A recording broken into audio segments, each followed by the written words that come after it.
Hai, salam semangat saintis hebat. Gimana kabar hari ini? Semoga semua dalam keadaan sehat ya dan tetap semangat dalam belajar. SDMT TV channel kali ini kita akan belajar tentang perkembangbiakan tumbuhan secara vegetatif.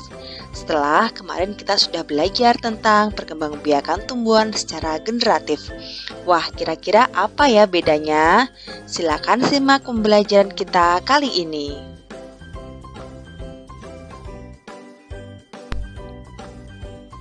Teman-teman masih ingat kan perkembangbiakan secara generatif? Ya, jika generatif itu adalah perkembangbiakan yang melalui proses penyerbukan. Nah, perkembangbiakan tumbuhan secara vegetatif adalah perkembangbiakan secara tidak kawin yang melibatkan satu induk saja. Sehingga bedanya, jika generatif dia melibatkan dua induk, yaitu jantan dan betina, sedangkan vegetatif itu melibatkan satu induk saja.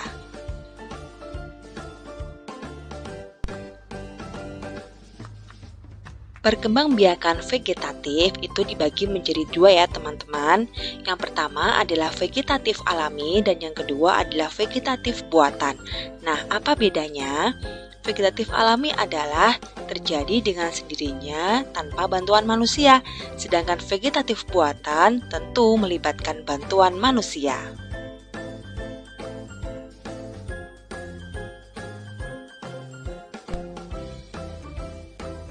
Teman-teman, ada 8 macam perkembangbiakan vegetatif alami loh.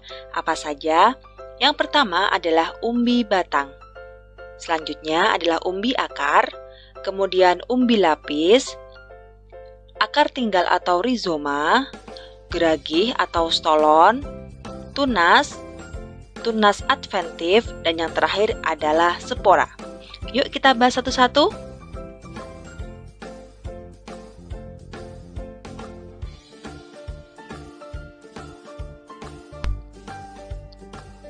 Perkembangbiakan vegetatif alami yang pertama adalah umbi batang. Teman-teman, tahukah kamu bahwa umbi merupakan organ tumbuhan yang mengalami perubahan ukuran? Jika umbi batang, berarti batanglah yang berubah ukurannya ya. Nah, batang yang tumbuh dan menggembung menjadi umbi. Permukaan umbi batang tumbuh kuncup membentuk mata tunas. Contohnya adalah kentang dan bengkoang. Nah, mata tunas ini yang akan menjadi cikal bakal tumbuhan baru. Yang kedua adalah umbi akar. Jika umbi batang adalah batangnya yang menggembung, maka umbi akar adalah akarnya yang menggembung besar yang berisi cadangan makanan. Kemudian, tunas akan tumbuh jika umbi ditanam bersama pangkal batang. Contoh tumbuhan yang berkembang biak dengan umbi akar adalah wortel dan singkong.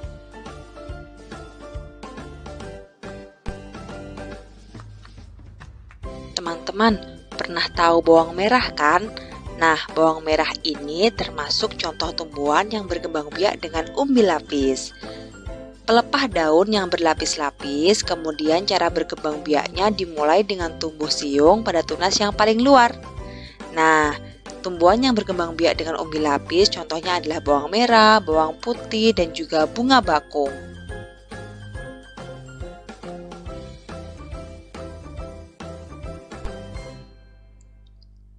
Selanjutnya adalah akar tinggal atau rizoma.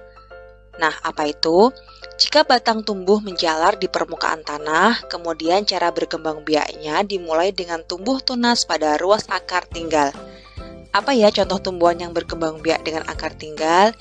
Ya, betul, contohnya adalah lengkuas, jahe, kunit, seperti itu.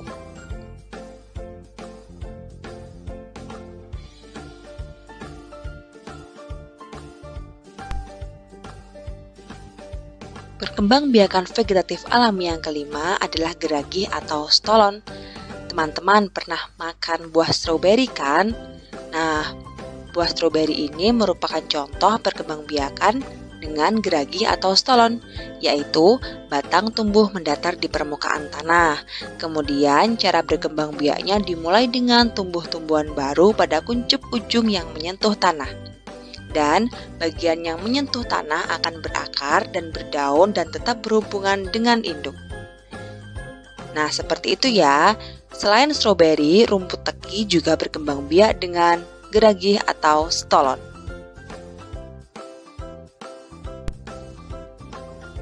Selanjutnya adalah tunas. Tunas pada tanaman baru berasal dari tunas tumbuhan induk, kemudian tunas baru dapat ditanam kembali. Contoh tumbuhan yang berkembang biak dengan tunas adalah bambu dan pisang.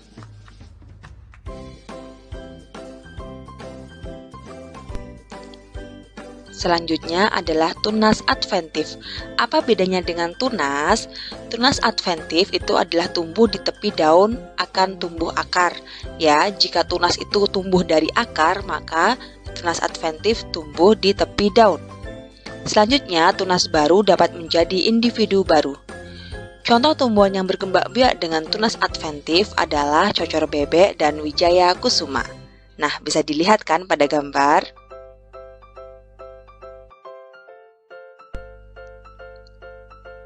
Yang terakhir adalah spora. Teman-teman, pernah lihat tumbuhan paku? Ya, tumbuhan paku itu adalah tumbuhan yang tidak memiliki bunga. Nah, jika kalian amati bahwa di bawah tumbuhan paku itu ada bintik-bintik kecoklatan. Nah, itulah yang disebut dengan spora. Nah, fungsi spora itu mirip juga seperti biji.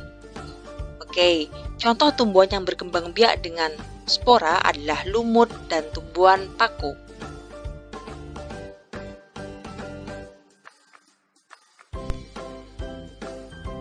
Oke teman-teman, tadi kita sudah belajar tentang vegetatif alami. Nah, sekarang kita bahas perkembangbiakan vegetatif buatan, yaitu melibatkan manusia. Yang pertama adalah cangkok, kemudian setek, okulasi atau menempel, merunduk, dan yang terakhir adalah menyambung atau mengenten. Apa perbedaannya? Kita bahas satu-satu ya.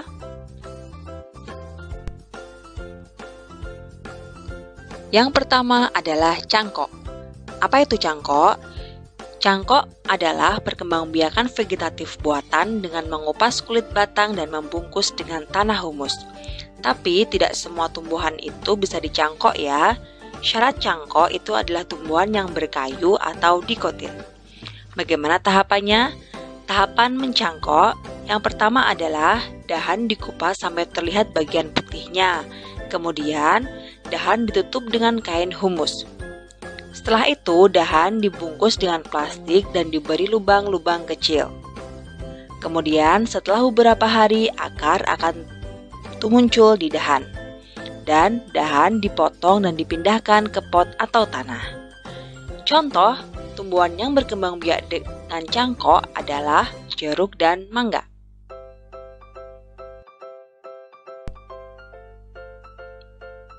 Perkembangbiakan vegetatif buatan yang kedua adalah setek, yaitu perkembangbiakan vegetatif buatan dengan cara memotong bagian tumbuhan.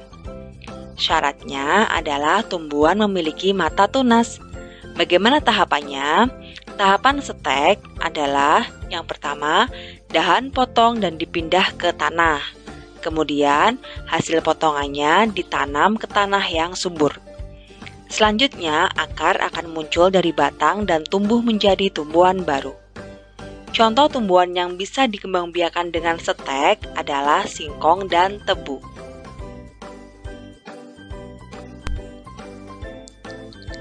Selanjutnya adalah okulasi, yaitu perkembangbiakan vegetatif buatan dengan cara menempel mata tunas suatu tanaman ke tanaman lain. Sama dengan setek, syarat okulasi adalah tumbuhannya harus memiliki mata tunas ya. Tahapan okulasi yang pertama adalah iris kulit batang induk. Kemudian iris kulit tanaman lain dan tempel mata tunasnya pada tanaman induk. Kemudian ikat bagian atas dan bawah tunas yang ditempel. Tunas yang ditempel akan tumbuh menjadi tumbuhan baru. Contohnya adalah rambutan dan nangka. Teman-teman, stroberi itu dapat dikembangbiakan dengan cara merunduk. Apa itu merunduk? Merunduk adalah perkembangbiakan vegetatif buatan dengan cara membenamkan atau membelokkan sebagian batang tumbuhan ke dalam tanah. Nah, syaratnya tumbuhannya harus memiliki batang yang mudah dibengkokkan.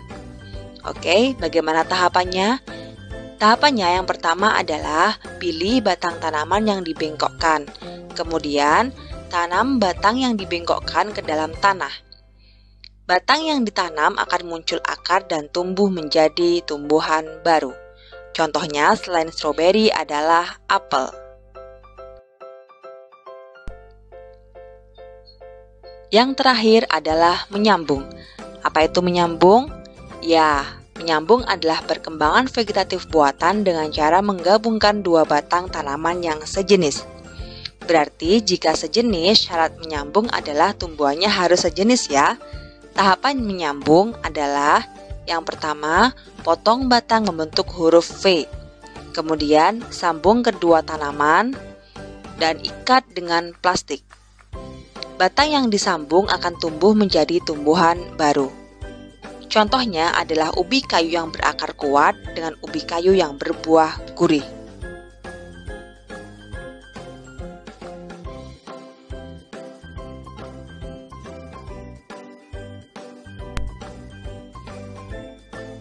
Oke teman-teman, terima kasih sudah menyimak pembelajaran kita kali ini. Jangan lupa tetap semangat dalam belajar.